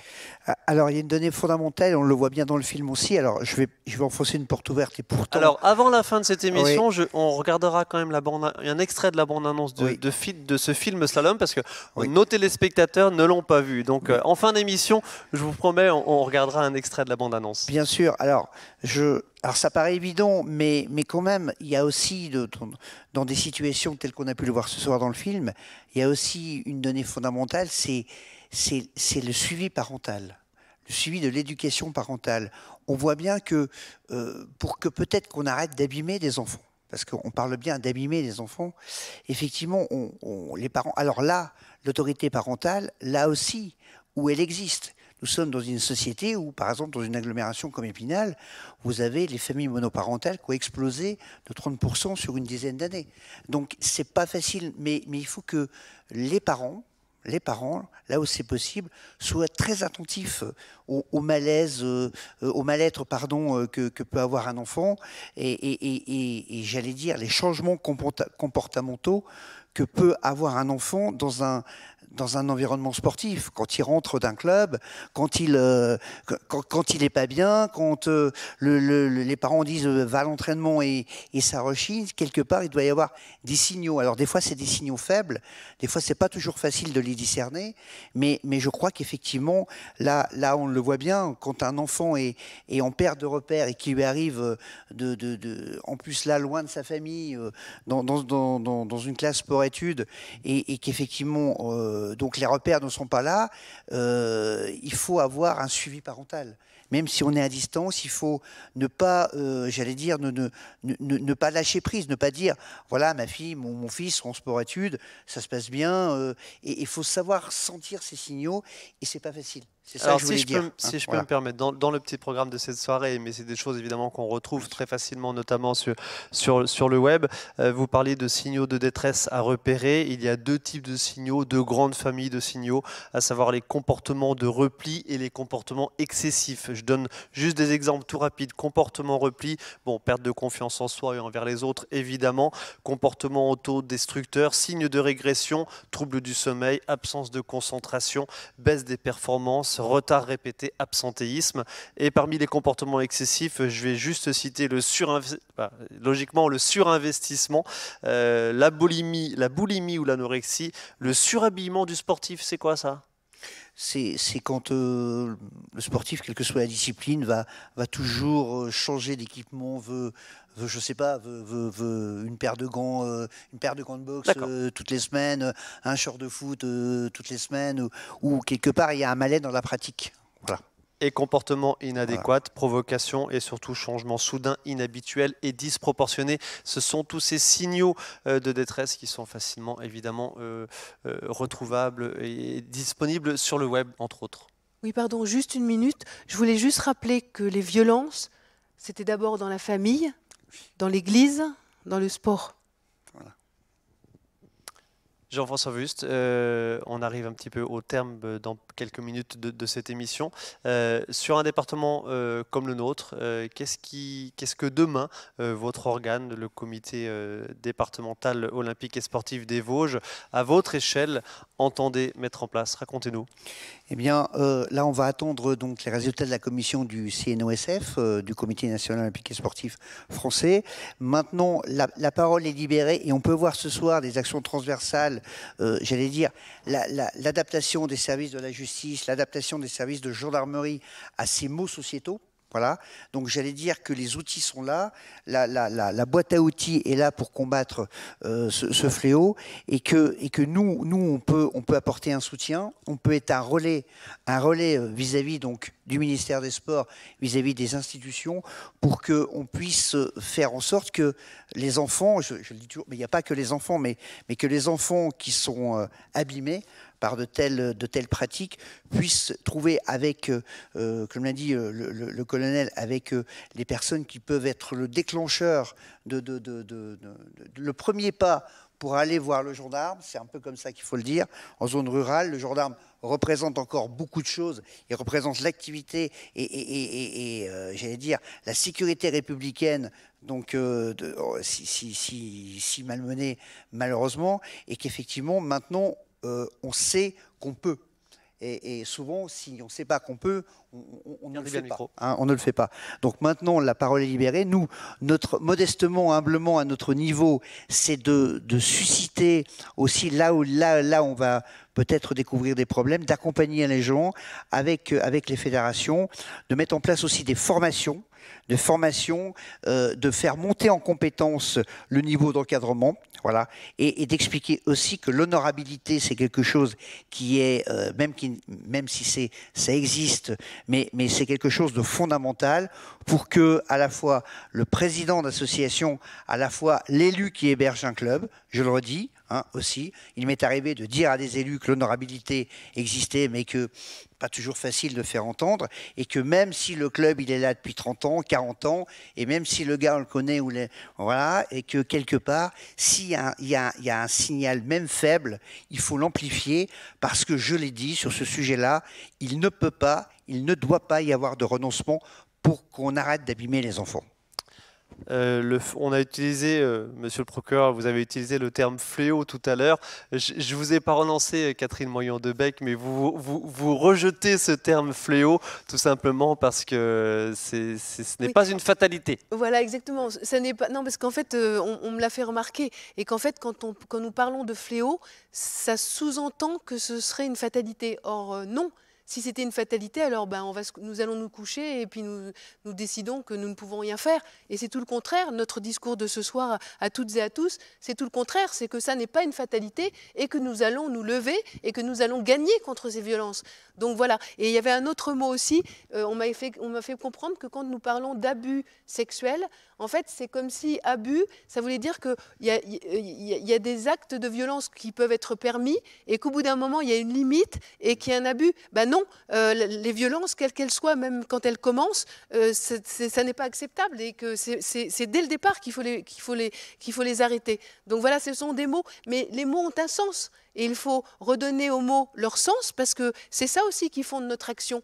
Et plus nous serons rigoureux, plus nous serons cohérents, et plus nous serons entendus, et plus les gens vont retrouver confiance, espérance. C'est la cohérence. Voilà, donc voilà, avec merci humilité, beaucoup. Voilà, merci, c'était des précisions d'importance, évidemment. Fabienne Bourdet, Jean-François Wüst a évoqué un point qu'on n'a pas pris le temps d'évoquer et on aurait dû, la formation.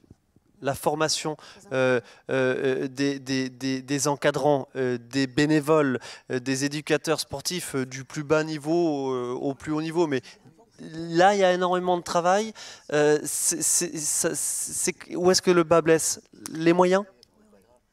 Pas seulement les moyens. Pas seulement les moyens. Parce Allez, quelques minutes, quelques mots là-dessus.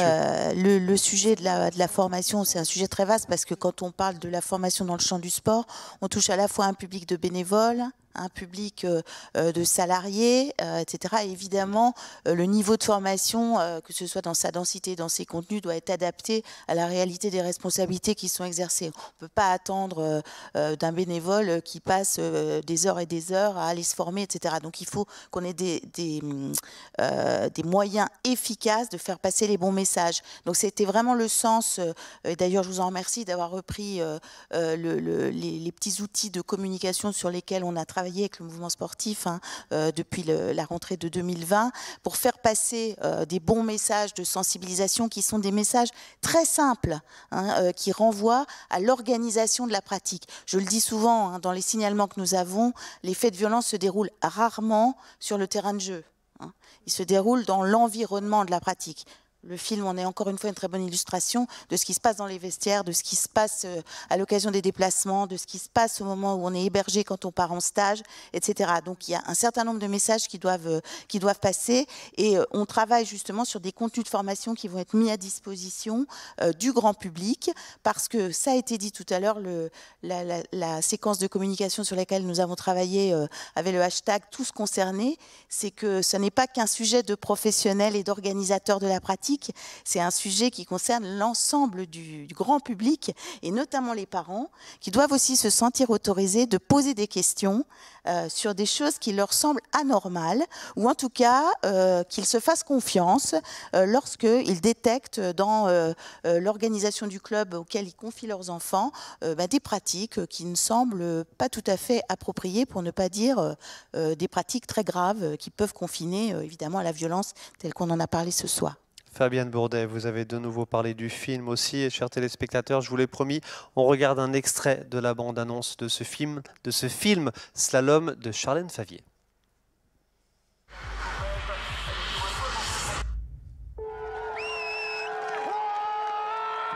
Tu vois, je te l'avais dit, le travail paye. Une fusée. Championne de France.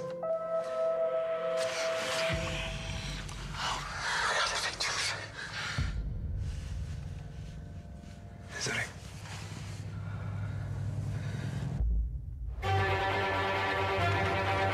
Hé, tu te relèves, on dirait une gamine là. T'as parlé à quelqu'un. Qu'est-ce qui s'est passé? Tu sais de quoi je parle?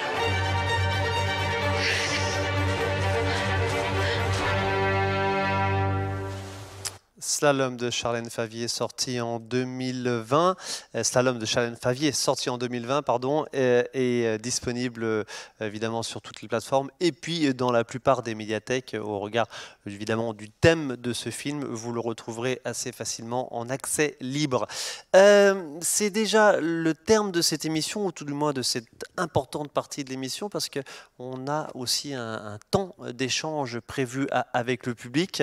Alors, cher public, vous êtes pour la plupart évidemment issus du monde sportif, puisque cette soirée proposée par le comité départemental olympique et sportif était sur invitation. C'était un premier événement. Je ne doute pas que ultérieurement et dans les mois qui viennent, il y aura d'autres événements peut-être ouverts un peu plus globalement et notamment évidemment au grand public. Est-ce qu'il y a des questions? Nos jeunes stagiaires du comité départemental olympique et sportif ont un micro et vont passer. Est-ce que vous avez une remarque à formuler, que vous soyez éducateur, entraîneur, encadrant dans un club? Le club de basket de Chavelot, par exemple, me semble-t-il, voulait peut-être intervenir. Où est-elle, madame, j'ai mangé son nom, je vais le retrouver. Sophie Veit, où j'ai mangé son nom? Comment dit-on, Isabelle? Veitnartner, voilà, je vais peut-être y arriver. Où est-elle? On vous tend le micro. Allez. 2 petites secondes, le temps qu'on vous entende bien, aussi bien dans la salle qu'à la télévision. Redonnez-moi votre nom, pardon, je l'ai écorché. Alors, je m'appelle Sophie Weinarter, je suis coprésidente du basket club de Chavelot. Approchez bien le micro. Oui, je vais essayer. Donc, nous avons décidé cette année de travailler justement sur le harcèlement et les violences sexuelles. Approchez bien le micro. Au sein du club, suite à comment dire, je suis pas très à l'aise au micro, hein, je l'avoue. Donc notre fédération a décidé donc par l'intermédiaire du Colosse au pied d'argile de faire une formation au sein des clubs. Donc par un webinaire qui a eu lieu pendant le confinement l'année dernière. Donc le club de Chavelot y a participé et suite à ça, nous avons décidé de créer une commission au sein de notre club composée de 5 personnes pour proposer sur l'année c'est pas des manifestations, mais des petits travaux réalisés par cette commission à nos licenciés. Donc on a commencé par l'intervention d'un enseignant qui est d'ailleurs à côté de moi. Cet enseignant a suivi des formations dans le cadre de son travail sur le harcèlement. Donc nous sommes intervenus auprès de toutes nos équipes de jeunes, à partir de U9 jusqu'à U15. Combien de licenciés en tout? 225 licenciés. Voilà. Et nous avons réalisé aussi une vidéo sur le harcèlement qui a été publiée sur les réseaux sociaux, enfin, on l'a partagé par email aussi à tous nos licenciés et nous l'avons publié dans la salle pendant tout un week-end. Donc avant chaque match, nous avons publié, c'est une petite vidéo d'1 minute, hein, mais qui est assez parlante. Enfin, moi, elle me donne des frissons à chaque fois que je la vois. Et donc, nous allons continuer comme ça jusqu'en mai. Nous avons... Mettez bien le micro, pardon. Excusez-moi, je me permets d'assister. Nous sommes affiliés donc, cette année au Colosse au pied d'argile, qui est une association donc, justement qui travaille sur les violences sexuelles. Et donc, nous allons conclure cette démarche, merci, par la venue du Colosse au pied d'argile au mois de mai, donc le 6 et 7 mai. Le 6 mai pour les adultes, donc une intervention de 2 heures pour nos licenciés, enfin les parents, les licenciés adultes, et nous allons proposer aussi aux adhérents de toutes les associations de Chavelot de venir. D'autres associations. D'autres associations, effectivement. Et puis, donc le 7 mai, lors de la journée du basket féminin de notre club, nous allons proposer à toutes les équipes féminines qui joueront sur cette journée-là de participer justement à des petits rassemblements, cette fois-ci de 20 minutes, 20 minutes, une demi-heure en fonction des âges, proposés donc par le Colosse au pied d'argile pour faire une prévention sur les violences sexuelles. Des applaudissements pour cette initiative d'un petit club de 225 licenciés. Ça commence malgré tout à parler. Merci beaucoup, le Basket Club de Chavelot. Fabienne Bourdet, que vous inspire cet exemple J'ai vraiment envie de dire bravo parce que je pense que voilà, vous illustrez bien l'intérêt d'une démarche qui s'adresse à tout le monde au sein du club, c'est-à-dire, encore une fois, pas seulement l'affaire des dirigeants ou l'affaire des éducateurs, mais aussi l'affaire des sportifs eux-mêmes. Et ça, c'est vraiment très, très intéressant. Et ça m'amène une réflexion, c'est que quand on a vraiment commencé à déployer la stratégie de lutte contre les violences dans le sport, on avait des interlocuteurs du monde sportif qui nous disaient « Ah là là, mais c'est terrible, finalement vous jetez le discrédit sur le monde du sport et en fait les parents n'auront plus confiance et ne confieront plus leurs enfants ». Et nous, on développait l'argument inverse qui était de dire « C'est parce qu'on en parle ». Et parce que ce sujet de la protection du public, de la protection des enfants est important et devient un élément du projet éducatif du club, que les parents auront plus confiance en confiant leurs enfants. Et donc ça, je trouve que c'est vraiment très intéressant, votre témoignage. Catherine, un commentaire, oui, une analyse? Non, mais je trouve que c'est justement très bien. Et justement, partout sur le territoire français, pour avoir beaucoup de remontées de plein d'associations et puis même dans les fédérations, dans les clubs, il y a beaucoup d'initiatives en fait sur place en fait. Mais ce qu'il faut, c'est que ces petites initiatives, il faut que voilà, c'est le début. Donc, en fait, il faut aussi que, sur le plan national, en fait, qu'on passe à la vitesse supérieure très rapidement. Mais en même temps, toutes ces initiatives, elles vont nous inspirer et toutes les bonnes pratiques, elles sont à prendre en compte et elles doivent être valorisées, elles doivent être optimisées, absolument. Et encore une fois, il y a de nombreuses associations. Il y a aussi le comité éthique et sport, il y a Fight for Dignity, il y a l'Enfant Bleu. Enfin, il y a beaucoup d'associations qui prennent en charge les enfants, les adolescents, les jeunes adultes sur ces questions de violences sexuelles et de discrimination. Et ça, c'est plutôt encourageant. Chacun avec leurs outils spécifiques. Oui, Colosse absolument. au pied d'argile, me semble-t-il, oui. C'est des boîtes aux lettres qui sont... Non, c'est les papillons, ça. Les papillons. Oui, ce sont les papillons. L'association Les Oui, Papillons, il y a les avec des boîtes papillons aux lettres qui sont disposées dans les clubs, dans les dans centres les écoles fédéraux, aussi. etc. Oui, mais il y a beaucoup d'initiatives en fait qui sont très riches, très enrichissantes, et finalement, localement, ce sont aussi des premières solutions. En fait, c'est juste insuffisant sur la durée, mais en fait, c'est très enrichissant et très encourageant. Je suis d'accord, c'est donc bravo, et il faut continuer à avoir des idées à développer, et puis justement, les associations, et elles sont nombreuses, sont aussi là pour aider. Mais quand je disais qu'il fallait qu'au sein des fédérations, il y ait aussi des solutions en interne, c'est aussi très important, parce que c'est trop facile aussi, l'air de rien, de décharger la responsabilité. On paye une association, elle s'en occupe et c'est bon. Donc on regarde, on détourne à nouveau le regard. Juste une chose que je voulais dire, quand il y a un cas de violence, alors comme vous disiez colonel, je ne vais pas faire d'impair, on dit colonel, c'est que ce que j'ai compris, c'est que en fait, la protection de l'enfant, de l'adolescent ou du jeune adulte, c'est prioritaire. Donc il faut le séparer tout de suite de l'agresseur. Mais si quelqu'un voit les faits, il y a des témoins. Donc là, on sait un peu plus. Parfois, on ne le sait pas. Donc la présomption d'innocence aussi, c'est très important. Parce que porter des jugements sur des gens qui, en fait, n'auraient rien fait, c'est extrêmement grave également. Donc il faut faire aussi attention à cet aspect-là. Ce que j'ai compris aussi, c'est que quand un enfant, un adolescent ou un jeune adulte est victime, en fait, il faut l'écouter sans influencer sa parole. Et c'est ensuite qu'il faut transmettre à un référent ou un responsable ou quelqu'un de confiance, mais qu'ensuite, il faut transmettre au procureur de la République et ensuite la police, la justice, la gendarmerie, c'est eux qui prennent en charge et qui font leur travail. Donc il faut laisser aussi les professionnels qui sont admirables et que nous devons soutenir, agir. Donc, quand nous parlions aussi de la chaîne humaine et puis de cette course de relais, voilà, mais parce que souvent, je me suis rendu compte que quand un enfant, une adolescent ou un jeune adulte est victime, en fait, l'entourage essaie de l'influencer en lui posant des questions. Et non, il faut l'écouter. Ce sont après les services dédiés qui doivent faire la part entre la vérité et la gravité des faits. mais pas nous. Nous ne pouvons faire que en transmettre. sorte qu'il y ait tout de suite une écoute spécifique et une écoute formée. On parlait tout à l'heure de formation. Et le recueil de la parole, il y a l'écoute, mais il y a le recueil de la parole et la confiance que l'on met en faisant comprendre à la victime, quelle qu'elle soit, qu'elle est crue. Voilà. Après, ce sont les services dédiés de police, de gendarmerie et de la justice qui font leur travail et il faut leur faire confiance. Merci beaucoup, Catherine. Colonel, vous souhaitiez intervenir ? Tout particulièrement pour les mineurs, vous avez raison de le signaler, puisque les mineurs sont très facilement influençables. Et la prise d'audition de mineurs, c'est une formation spécifique. Ce sont des gens spécifiquement formés qui prennent en compte les auditions de mineurs.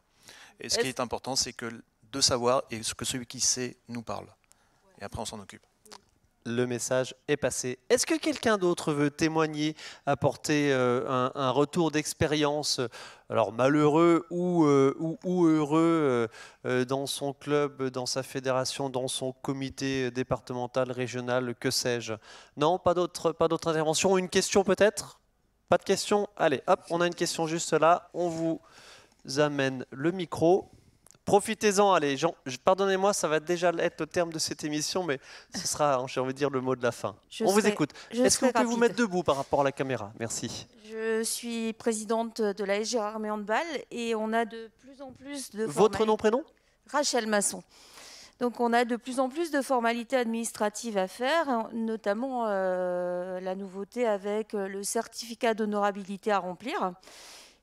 Donc qui normalement fait foi puisque la personne qui signe l'attestation d'honorabilité certifie ne pas avoir de problème avec la justice concernant des faits avec d'attouchements ou autres. Et à ce jour, ce formulaire n'est pas obligatoire pour une prise de licence. Il est fortement conseillé, on a des rappels. Mais ne serait-il pas plus judicieux, puisque les tâches des présidents sont de plus en plus conséquentes, de rattacher le fichier des licenciés avec... le fichier, notamment de la gendarmerie, peut-être. C'est fait, ça. Ouais, je peux répondre. Colonel?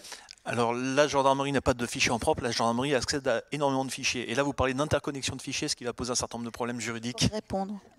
Donc, j'aimerais, à titre personnel, pouvoir interroger énormément de fichiers, les interconnecter, mais la loi ne m'y autorise pas. Fabienne Bourdet. Mais quand on a des licenciés, dirigeants ou autres, on ne les connaît pas forcément. Ils signent un certificat d'honorabilité. Voilà, mais on n'est pas sûr de ce qu'ils signent, d'une part.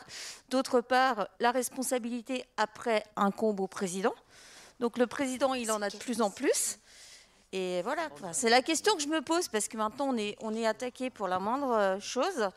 Donc je voulais savoir s'il n'y avait pas un outil plus fiable qu'une simple attestation d'honorabilité. Fabienne Bourdet vous répond. Oui, l'outil existe.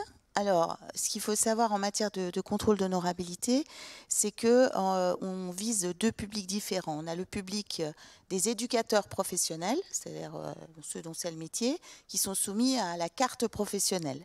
La carte professionnelle, elle leur est délivrée par les services du ministère après avoir vérifié le diplôme et leur honorabilité. Et donc, ça se fait de manière automatique, dématérialisée. Quand je faisais allusion tout à l'heure à des textes qui n'étaient pas toujours appliqués, on observe, et d'ailleurs malheureusement on l'observe dans les signalements qu'on a à traiter, que nous avons des éducateurs, dont c'est pourtant le métier, qui ne sont pas titulaires de la carte professionnelle, c'est-à-dire dont les employeurs ont vérifié le diplôme, mais n'ont pas demandé la carte professionnelle. Et donc, leur honorabilité n'a pas été contrôlée. Donc, c'est de la responsabilité des employeurs de demander la carte professionnelle qui est délivrée de manière dématérialisée. C'est un dispositif qui fonctionne très bien. Voilà, encore faut-il qu'il soit appliqué. Ce dont vous parlez, madame, ça concerne les bénévoles. S'agissant des bénévoles, l'obligation d'honorabilité, elle figurait dans le Code du sport depuis très longtemps, mais vous avez raison, le contrôle effectif de cette honorabilité n'était pas opérationnel. Alors, ça ne veut pas dire qu'il n'y avait pas du tout de contrôle, hein, mais il y avait des contrôles aléatoires à l'occasion d'un contrôle de l'établissement, donc autant dire que c'était très très marginal par rapport au volume des bénévoles qui interviennent dans les clubs sportifs. Donc depuis des textes qui ont été publiés en avril 2021, les dirigeants bénévoles et les éducateurs bénévoles des licenciés des fédérations sportives peuvent donc voir leur honorabilité vérifiée dans le cadre d'un croisement de fichiers, et comme ça a été dit tout à l'heure, dans un cadre sécurisé, après avis de la CNIL, etc., puisqu'il s'agit de croisement de données personnelles et dont tout le monde ici comprend bien la sensibilité. Et donc aujourd'hui, et depuis le 1er septembre 2021, toutes les fédérations déposent une extraction de leur fichier de licenciés qui permet ce croisement du fichier avec le FIGES, qui est le fichier sur lequel figurent les condamnations pour les faits les plus graves, dont les faits pour violences sexuelles. Et donc chaque fédération, aujourd'hui, est en train de constituer son fichier. Et bien évidemment, la difficulté à laquelle certaines fédérations sont confrontées, c'est que les différentes catégories de licences ne permettent pas forcément d'isoler directement les personnes qui sont en situation d'encadrement de celles qui ont des licences classiques.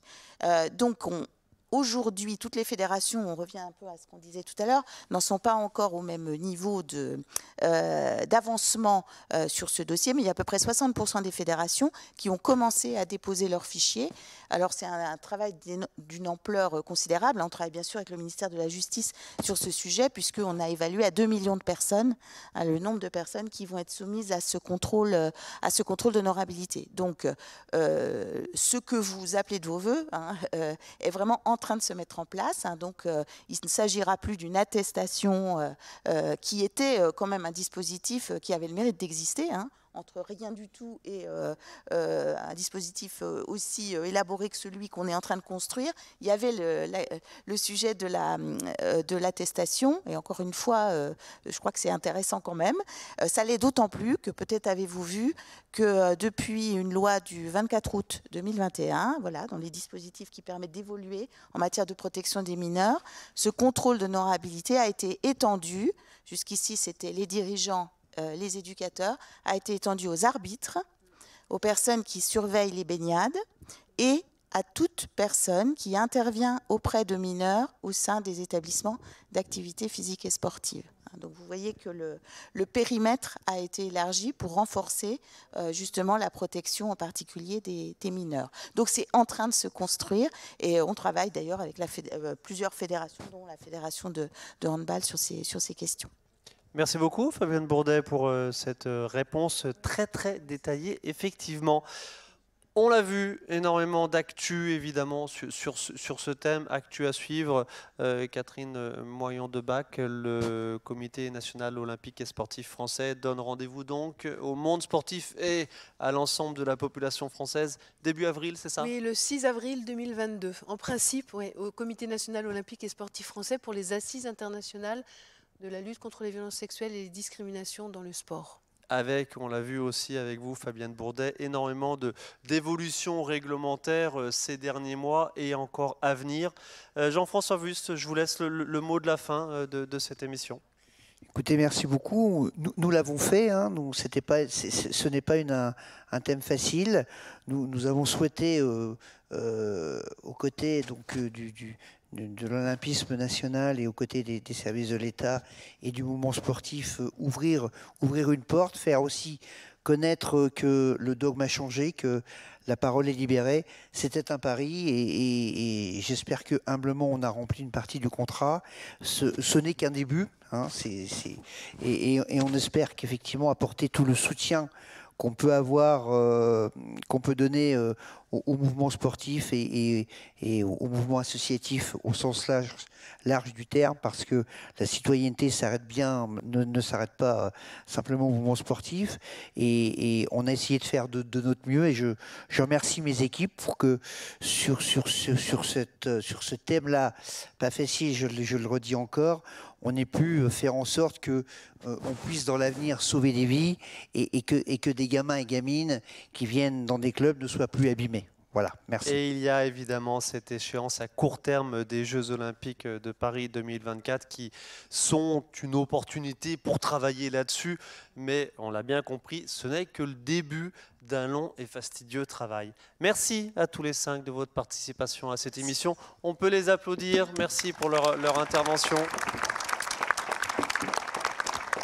Merci à vous, public, de votre attention et merci à vous, chers téléspectateurs, de votre attention également. On se retrouve très prochainement pour une nouvelle émission.